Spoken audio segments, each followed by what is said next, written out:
सीजीटेट एवं शिक्षक भर्ती परीक्षा, झारखंड शिक्षक पात्रता परीक्षा 2016, पर्यावरण अध्ययन कक्षा पहली से पाँचवीं के शिक्षकों हेतु विस्तृत विश्लेषण एवं व्याख्या सहित।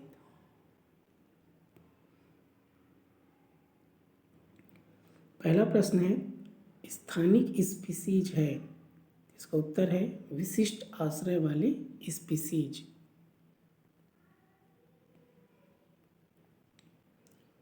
स्थानिक स्पीसीज है विशिष्ट आश्रय वाले स्पीसीज। स्थानिक प्रजातियां ऐसी प्रजातियां जो भौगोलिक रूप से पृथक क्षेत्रों में पाई जाती है तथा विश्व में अन्यत्र कहीं प्राकृतिक रूप से नहीं पाई जाती है। उदाहरण, कंगारू मूल रूप से ऑस्ट्रेलिया के लिए स्थानिक प्रजाति है।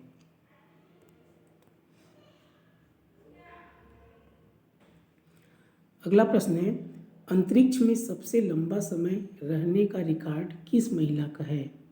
इसका उत्तर है सुनीता विलियम्स।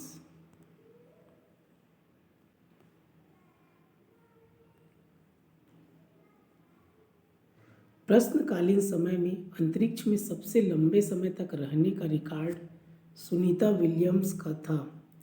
कितना दिन? 195 दिन। लेकिन वर्तमान समय में यह रिकॉर्ड क्रिस्टीना कोच के नाम है। क्रिस्टीना कोच 328 दिनों तक अंतरिक्ष स्टेशन में रही। इसके पूर्व 2017 में पैगी विल्सन ने 288 दिनों तक अंतरिक्ष स्टेशन में बिताकर यह रिकॉर्ड बनाया था।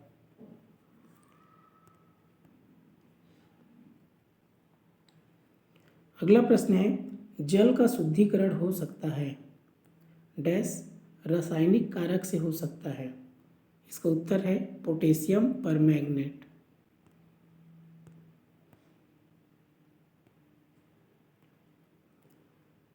जल शोधन की प्रमुख रासायनिक विधियां है। दो प्रकार का है, पहला अवक्षेपक द्वारा, दूसरा कीटाणुनाशक द्वारा। अवक्षेपक द्वारा अशुद्ध जल में फिटकरी डालने से जल के निलंबित पदार्थ अवक्षेपित होकर नीचे बैठ जाते हैं। बी है कीटाणुनाशक द्वारा, इसमें है आपका पोटेशियम परमैंगनेट, तूतिया या copper sulphate, iodine, bleaching powder,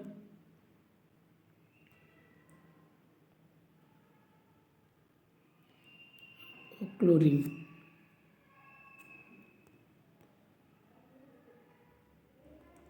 अगला प्रश्न है, कांची नदी में कौन सा जल प्रपात बनता है? इसका उत्तर है दसम फॉल्स।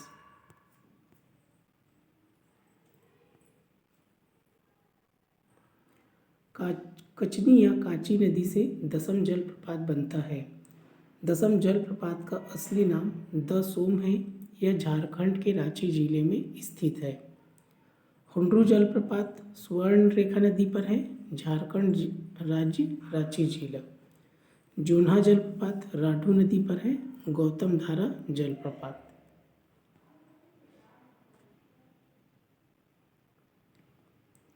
अगला प्रश्न है, एवरेस्ट पर पहुंचने वाली भारत की पहली महिला कौन है? इसका उत्तर है बछेंद्री पाल।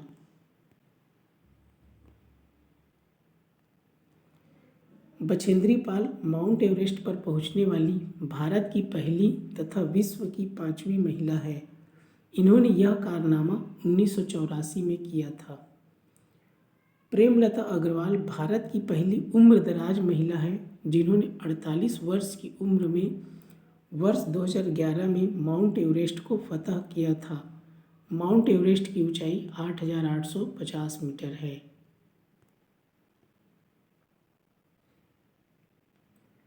अगला प्रश्न है, सर का क्या आशय है? इसका उत्तर है झील।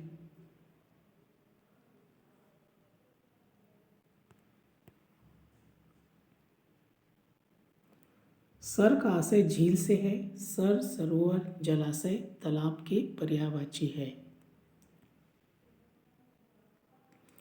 अगला प्रश्न है, निम्न में से कौन कारक पौधों तथा जंतुओं के वितरण को प्रभावित नहीं करता है?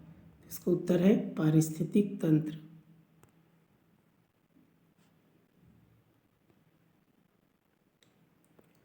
पारिस्थितिक तंत्र पौधों और जंतुओं के वितरण को प्रभावित नहीं करता। पौधों और जंतुओं के वितरण को प्रभावित करने वाले कारक है। दो प्रकार का है, भौतिक कारक, जैविक कारक। तो भौतिक कारक में आपका आएगा धरातल, भूमध्य रेखा दूरी, जलवायु, तापमान, सूर्य का प्रकाश, पवन, वर्षा, आर्द्रता, मृदा, भूमिगत जल, समुद्र जल से ऊंचाई। जैविक कारक है प्राणियों तथा उनके भौतिक पर्यावरण के बीच पारस्परिक क्रिया, प्राणियों की आपस में पारस्परिक क्रिया, प्राणियों तथा पौधों की पारस्परिक क्रिया, प्राणियों की गतिशीलता, प्रवास, वितरण आदि।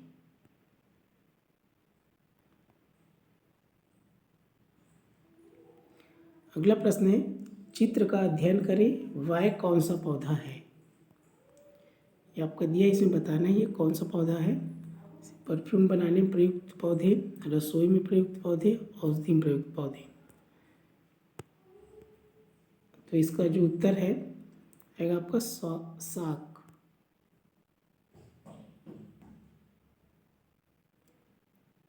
साग ये छोटे कोमल और अकाष्ठीय पौधे होते हैं। भूमि की सतह के ऊपर इनके कोई स्थायी भाग नहीं पाए जाते। ये पौधे 3 प्रकार से प्रयोग किए जा सकते हैं, परफ्यूम बनाने में, रसोई में प्रयुक्त पौधे तथा औषधि में भी प्रयोग किए जाते हैं।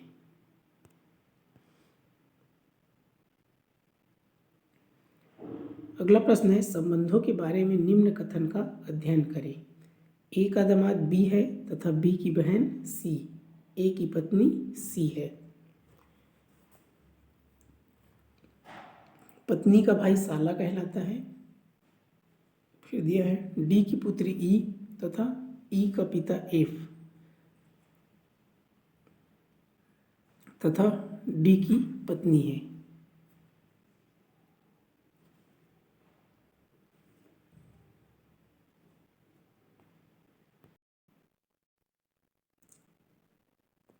ये बोल रहा है यहाँ डी पति पत्नी है, ए का पिता बी, बी का पुत्र सी, ए का भाई सी है। रिश्तों के बारे में कौन सही है, तो इसे बताना है कौन सा सही है। तो यहाँ पर आप देखेंगे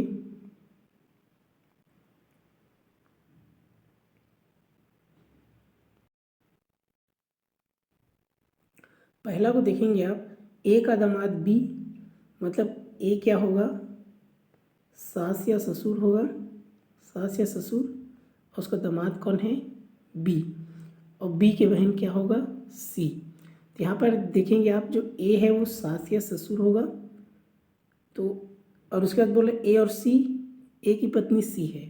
तो जब ये सास और ससुर है तो बी का बहन जब ये दामाद है तो ये पति पत्नी नहीं हो सकता। तो पहला कथन क्या है, रॉन्ग है। दूसरा देखेंगे पत्नी का भाई साला कहलाता है, तो ये आपका सही है। वैसे बोला है डी की पुत्री ई और ई का पिता एफ। तो देखिए यहाँ से ये ई का पिता है एफ, ये पिता है, और डी की पुत्री ई, तो डी क्या हो जाएगा उसका माता। क्लियर हुआ, ये माता ये पिता है। तो लास्ट में बोला है डी, एफ और डी क्या है, जो है एफ और डी पति पत्नी है। क्लियर है, तो यहाँ ये दोनों पति पत्नी हो जाएगा, तो ये भी क्या है, सही है। उसके बाद देखेंगे ए का पिता बी तथा बी का पुत्र सी है। तो यहाँ से ए और सी भाई है, तो ये सही है, क्योंकि ये बी पिता है तो ए और सी क्या हो जाएगा, भाई हो जाएगा। तो इस प्रकार दूसरा तीसरा चौथा क्या है इसका सही है। तो आपको ये ऑप्शन सी सही हो जाएगा, ये वाला दूसरा तीसरा चौथा सही है।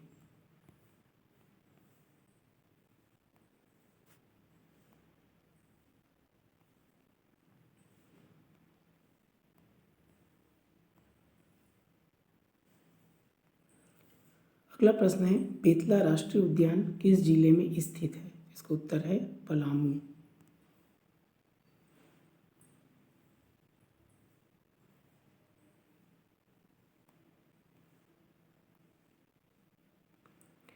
अगला प्रश्न है, निम्न में से कौन अनौपचारिक अध्ययन का दृष्टांत है। इसका उत्तर हो जाएगा पत्राचार पाठों द्वारा बच्चों का सीखना। बाकी तीनों क्या है, औपचारिक है।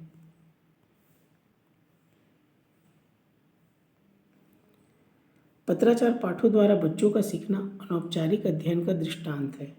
अनौपचारिक शिक्षा मुक्त शिक्षा है। इसमें विद्यालय जैसे प्रतिबंध, शिक्षण विधि, शिक्षक, परीक्षा, पाठ्यक्रम, समय तालिका, स्थान आदि नहीं होते।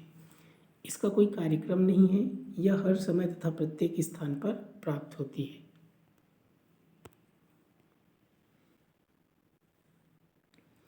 अगला प्रश्न है, नीचे कुछ मानव क्रियाकलाप दिए गए हैं।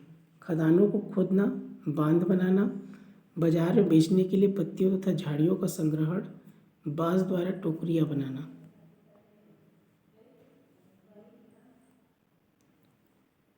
गिरते हुए पत्तों से प्लेट बनाना। वनों के लोप के लिए क्रियाकलाप उत्तरदायी है। तो कौन कौन वनों के लोप के लिए उत्तरदायी है?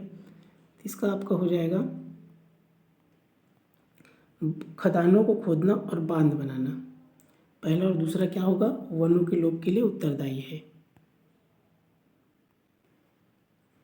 तो आपका ऑप्शन सी इसका सही होगा। ये ऑप्शन सी, खदानों खोदना और बांध बनाना जैसे मानवीय क्रियाकलाप वनों के उन्मूलन या लोप के लिए उत्तरदायी है। वन विनाश के कई कारण हैं, जिसमें प्रमुख कारण निम्नलिखित है। वन भूमि का कृषि भूमि में परिवर्तन, स्थानांतरित कृषि, वनों का चारागाहों में परिवर्तन, अतिचारण, वनाग्नि, लकड़ी की बढ़ती मांग। अगला प्रश्न है, विद्यालय आधारित मूल्यांकन प्राथमिकता किस सिद्धांत पर आधारित है? इसका उत्तर होगा शिक्षक अपने विद्यार्थियों की क्षमता को बाह्य परीक्षा से अच्छा जानता है।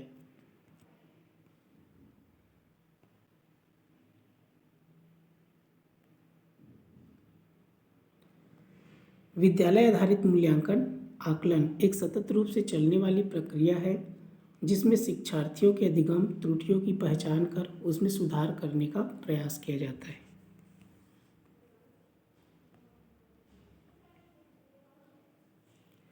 अगला प्रश्न है, निम्नलिखित में से कौन सा प्राथमिक विद्यालय में पर्यावरण अध्ययन पढ़ाने का उद्देश्य निरूपित करता है? इसका उत्तर है विद्यालय में बच्चों के अनुभवों को बाहरी जीवन से, बाहरी दुनिया से जोड़ना।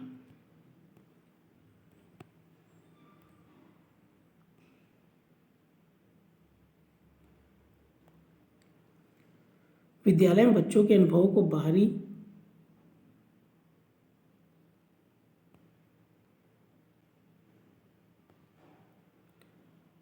दुनिया से जोड़ना प्राथमिक विद्यालय में पर्यावरण पढ़ाने का उद्देश्य निरूपित करता है, क्योंकि इसके द्वारा छात्र पाठ्य पुस्तक से प्राप्त ज्ञान को अपने वास्तविक जीवन से जोड़ पाता है और एक अर्थपूर्ण जीवन व्यतीत करता है।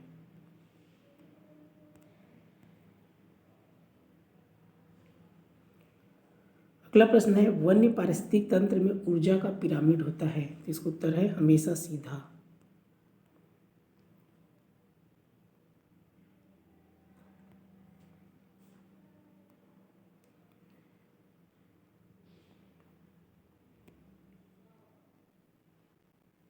उस ऊर्जा पिरामिड ऊष्मागतिकी के नियमों का पालन करता है।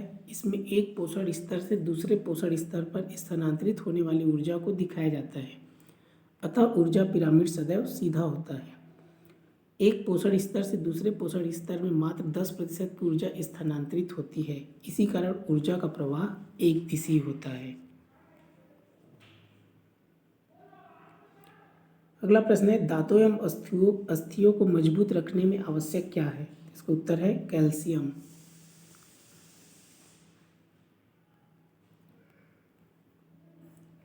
कैल्शियम शरीर की हड्डियों, कोशिका, नसों, रक्त, मांसपेशी और हृदय के लिए बहुत आवश्यक है। शरीर में कैल्शियम सबसे ज़्यादा पाया जाता है। इसका लगभग 99% हिस्सा हमारी हड्डियों और दांतों में और 1% हिस्सा रक्त और मांसपेशियों में होता है। कैल्शियम विटामिन के साथ हड्डियों तथा दांतों को दृढ़ता प्रदान करता है। अगला प्रश्न है, वसा एवं कार्बोहाइड्रेट की कमी का कारण है? इसका उत्तर है मरासमस।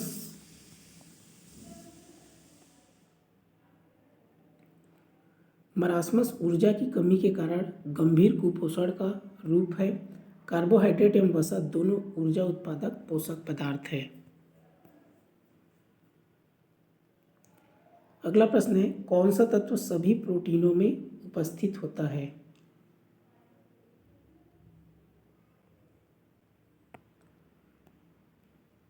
इसका उत्तर है सभी आ जाएगा इसमें, इनमें से सभी। कार्बन, हाइड्रोजन, ऑक्सीजन, नाइट्रोजन ये सभी तत्व प्रोटीन में उपस्थित होते हैं। प्रोटीन एक जटिल कार्बनिक यौगिक है जो 20 अमीनो अम्ल से मिलकर बने होते हैं। मानव शरीर का लगभग 15% भाग प्रोटीन से ही निर्मित होता है।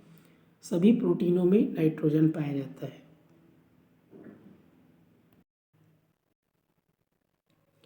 अगला प्रश्न है, भोजन के विटामिन अथवा खनिज मात्रा की तुलना में इसका पोषक योगदान में कुल कैलोरी है।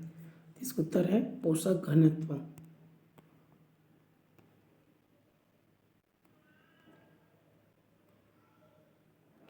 पोषक घनत्व खाद्य उत्पाद में लाभकारी पोषक तत्वों की मात्रा को पहचानता है। कैलोरी घनत्व उसके वजन या मात्रा के सापेक्ष भोजन की कैलोरी सामग्री का एक उपाय है। इसे ऊर्जा घनत्व भी कहा जाता है और इसे आमतौर पर प्रति औंस 3.5 औंस 100 ग्राम कैलोरी के रूप में मापा जाता है।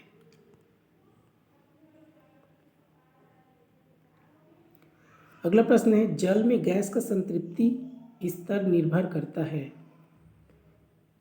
ताप पर, उस गैस के वायुमंडलीय सांद्रण पर, जल में अपेक्षिक विलेयता, इनमें से सभी। तो इसका उत्तर है इनमें से सभी।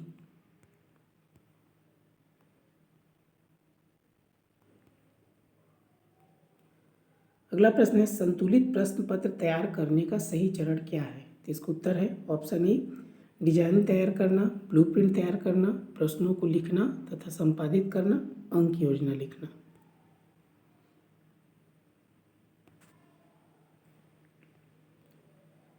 एक संतुलित प्रश्न पत्र बनाने के निम्नलिखित चरण होते हैं: रूपरेखा या डिजाइन तैयार करना, ब्लूप्रिंट तैयार करना, प्रश्न लिखना, प्रश्नों का संपादन करना,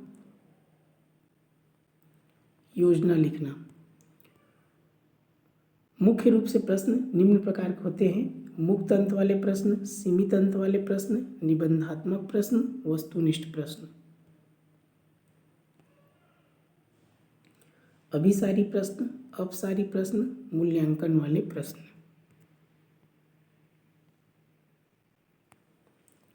अगला प्रश्न है, मानव भूगोल प्राथमिक मानव पारिस्थितिकी तथा मानव समाज का अध्ययन प्रत्येक की पृष्ठभूमि है, यह कथन दिया गया है। इसका उत्तर है रैडजेल द्वारा।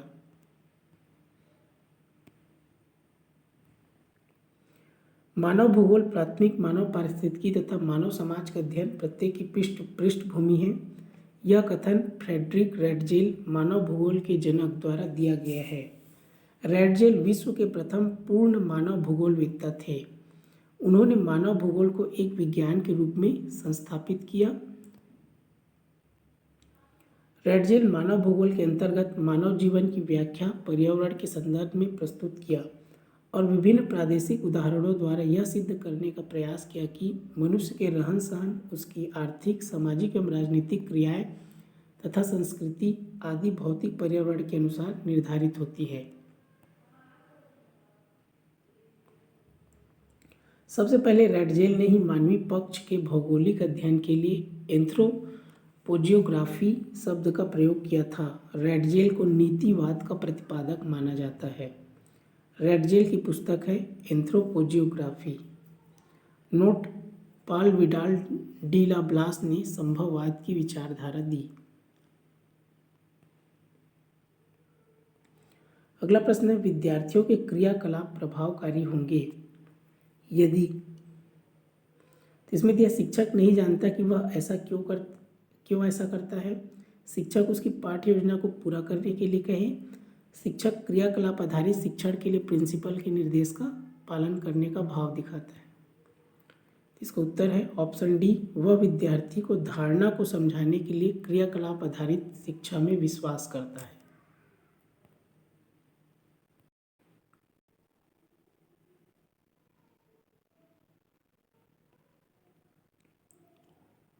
अगला प्रश्न है, किसी ईवीएस कक्षा में संकल्पना का वर्णन करने के लिए कविता तथा कहानी सुनाना मदद करता है। इसका उत्तर है, स्थानिक एवं भूमंडलीय स्तर पर विश्व की प्रकृति की कल्पना तथा खोज की क्षमता को प्रोन्नत करने में।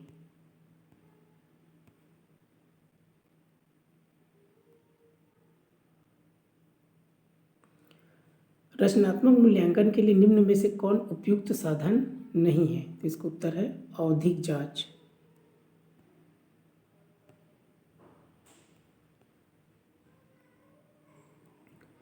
रचनात्मक मूल्यांकन वह मूल्यांकन है जो एक पाठ्यक्रम अथवा अध्ययन कार्यक्रम के दौरान किया जाता है। यह अधिगम प्रक्रिया का अभिन्न अंग है। यह अक्सर अनौपचारिक होता है, अर्थात यह अध्यापकों द्वारा अध्यापन के दौरान किया जाता है। यह इस बारे में अध्यापक और शिक्षार्थी दोनों को प्रतिपुष्टि देता है कि पाठ्यक्रम कैसा चल रहा है और पाठ्यक्रम के दौरान अधिगम में सुधार कैसे किया जा सकता है। रचनात्मक मूल्यांकन के उदाहरण है दत्त कार्य, मौखिक प्रश्न, कूट प्रश्न एवं खेल, अवलोकन डायरी, चेक लिस्ट, वाद विवाद कक्षा में, वर्कशीट आदि। अगला प्रश्न है, अंतरिक्ष यात्री को अंतरिक्ष में जाते समय गुरुत्व का अनुभव क्यों नहीं होता है? इसका उत्तर है क्योंकि वहां पर वायुमंडल नहीं है।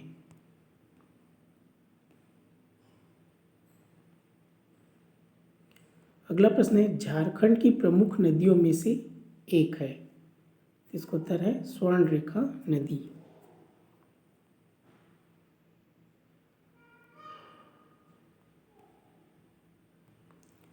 अगला प्रश्न है, साधारणतया बंगाल की खाड़ी का उष्णकटिबंधीय चक्रवात कहलाता है। इसका उत्तर है डिप्रेशन, निम्न दाब।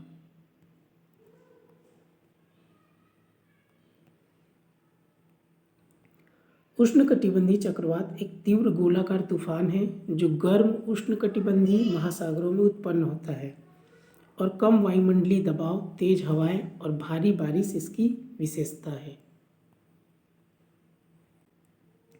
ये इंपॉर्टेंट है, इसको आप याद रखेंगे। इस प्रकार के तूफान है उसको उत्तरी अटलांटिक और पूर्वी प्रशांत में हरिकेन कहते हैं। दक्षिण पूर्वी एशिया और चीन में टाइफून, दक्षिण पश्चिम प्रशांत और हिंद महासागर क्षेत्र में चक्रवात और उत्तर पश्चिमी ऑस्ट्रेलिया में विली विली कहा जाता है।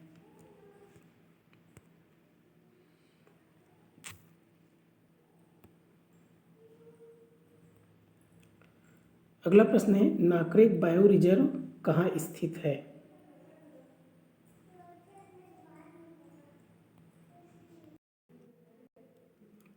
इसका उत्तर है मेघालय में। नाकरेक बायोस्फीयर रिजर्व मेघालय राज्य में पश्चिमी गारो हिल्स जिले में स्थित है। भारत में 18 बायोस्फीयर रिजर्व है, इसको याद रखेंगे, इंपॉर्टेंट है। Nilgiri biosphere reserve Tamil Nadu, Kerala, Karnataka. Great Nicobar biosphere reserve Andaman व निकोबार द्वीप समूह। अगला प्रश्न है, अल्फा विभिन्नता दर्शाता है। इसका उत्तर है स्पीसीज प्रचुरता। अल्फा विभिन्नता स्पीसीज की प्रचुरता को दर्शाता है। जैव विविधता के मापन की 3 विधियां हैं, अल्फा, बीटा, गामा विविधता। अल्फा विविधता किसी क्षेत्र विशेष में प्रजातियों की कुल संख्या उस क्षेत्र की अल्फा विविधता को प्रदर्शित करती है। अल्फा मापन से यह पता चलता है कि प्रजातियों की संख्या बढ़ रही है या नहीं। बीटा विविधता वह है जो किसी क्षेत्र विशेष में उपस्थित प्रजातियों की संरचनात्मक विविधता प्रस्तुत करती है। इसके अंतर्गत प्रजातियों के पलायन को देखा जाता है। गामा विविधता वह दर है जिस पर एक ही आवासीय प्रकार के विभिन्न स्थानों में भौगोलिक विस्थापितों के रूप में अतिरिक्त जातियां पाई जाती हैं। गामा विविधता भौगोलिक कारकों पर निर्भर करती है। ये रहा आज का 30 महत्वपूर्ण प्रश्न। इस प्रकार आप जितना ज़्यादा से ज़्यादा टेट के प्रश्नों का अध्ययन करेंगे, आपको प्रश्नों के स्तर का पता लग चलेगा कि किस प्रकार का प्रश्न आता है।